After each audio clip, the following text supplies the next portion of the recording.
I would like to start this introduction to Block 2 by thinking about cities and how we define them. What makes a city a city? What are the distinguishing features of a city against, say, a large town? For example, I'm filming this video at the OU in Milton Keynes. Am I sitting in a city? It doesn't have a cathedral, a definition of a city that I remember from childhood, and which is probably outdated in our largely secular society. Milton Keynes does, however, have a relatively large population, somewhere between 200 and 300,000. So does its size make Milton Keynes a city, or is there something else to do with the functions that are performed here? As a unitary authority, it has local government, a large shopping centre, a lot of work, much of it in offices, and of course a university, albeit a national one with a presence in 13 other cities across the UK.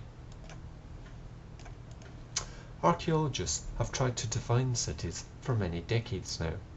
How do you know if you're excavating a city if you can't define one?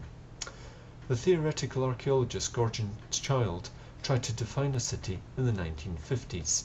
He came up with a list of 10 features that help in the definition of a city, and you will study these in this block. However, as you will discover when you listen to the audio CD, there are other approaches to solving the definition of a city. I touched on one earlier in this video, looking at a city's functions, the functional approach as it is known. Another is to look at a city's relationship with its hinterland. Is there anything here that might help us?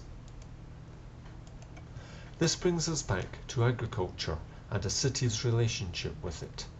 Were cities a consequence of agriculture, do you think? If so, why?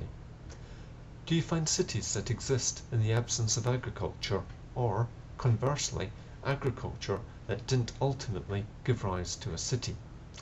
Are there different patterns across the globe, or do all cities essentially follow the same model in their relationship with agriculture? Try to sort the answers to these questions out in your mind as you work through the block. The block goes on to introduce us to the first cities. These arose in different parts of the globe. We start in Southwest Asia, around Iraq and Turkey, before heading east to China and its bewildering number of dynasties. We then come closer to Europe with the Mediterranean, before crossing the Atlantic to Mesoamerica. If you wish to see more photos of the archaeological sites mentioned in the text, you could download Google Earth if you have a broadband connection. Please see my video on how to do this if you're not sure.